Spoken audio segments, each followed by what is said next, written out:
पत्रकार charitable trust द्वारा वीर नर्मद विश्वविद्यालय में पत्रकार सम्मान समारोह का आयोजन किया गया, जिसमें कार्यक्रम अध्यक्ष स्वामी लक्ष्मण ज्योति जी महाराज प्राणनाथ हॉस्पिटल महेश भाई छावनी पीपी मुख्य अतिथि थे।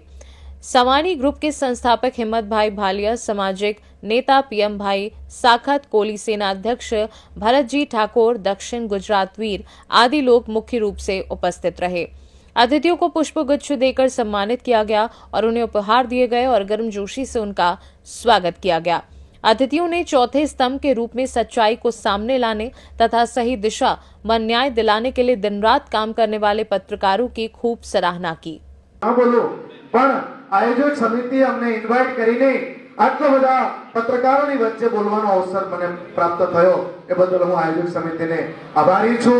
અને અમારા વેડરોડમાં શ્રી પ્રાણનાથ આરોગ્ય ટ્રસ્ટ સંચાલિત શ્રી પ્રાણનાથ હોસ્પિટલ છે કે જે બ્રહ્મલીન ગુરુજી શ્રી 108 શ્રી તારતમ જ્યોતિજી મહારાજજીએ ગરીબ અને જરૂરિયાતમંદ જે લોકો માટે એકદમ અલ્પ ફીસ લઈને નજીવો ચાર્જ લઈને તે જગ્યામાં ટ્રીટમેન્ટ આપવામાં આવે છે।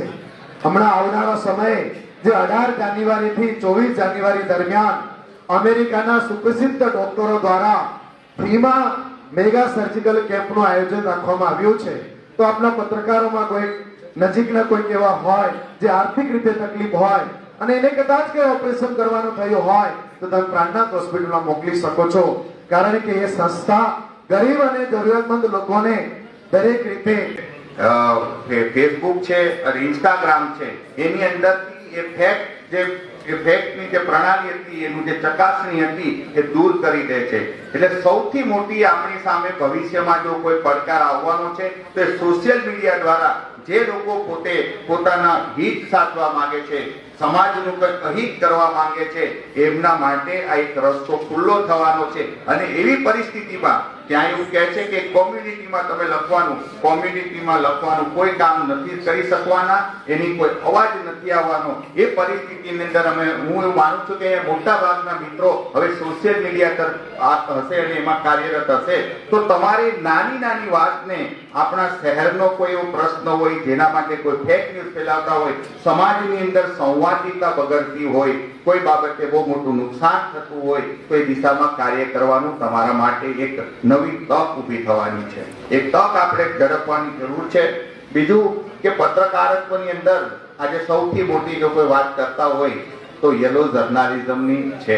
હું એવું માનું છું કે એ પોતપોતાની અંગત માન્યતાઓ હોય છે, પણ તમે નિષ્ઠાથી प्रामाणिकताથી प्रजाहितના કાર્ય કરી શકીએ તો આપણી પર કોઈ એ કામ ન કરી શકે। ત્રીજી વાત કે મોટા મીડિયાઓ છે એના પોતાના બહુ મોટા સંપર્કો હોય છે, ત્યારે ઘણી વખત સત્તા એની આગળ ક્યાં એની તાકાતથી ક્યાં તો એના સંપર્કથી એમને ક્યારે મદદરૂપ થઈ શકે છે। પણ તમારી માટે પડકાર એ હોય છે કે તમે ખૂબ નાના प्लेटफॉर्म पर काम करता हो, खूब नानी काम तो तमारा माटे एक संगठन खूब महत्वनी भूमिका भजवी सके छे।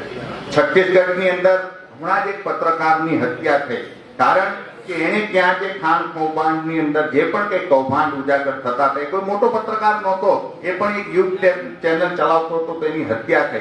तो सौथी मोटी जे तमने तकलीफ होय छे, जे पण પડકાર होय छे ए लोको द्वारा મળતી ધમકીઓ હોય છે, તમારા જીવનનું અસ્તિત્વ હોય છે। તો એના માટે તમે જેટલા સંગઠિત થશો તો એટલું તમારા માટે પણ ફાયદાકારક રહેશે।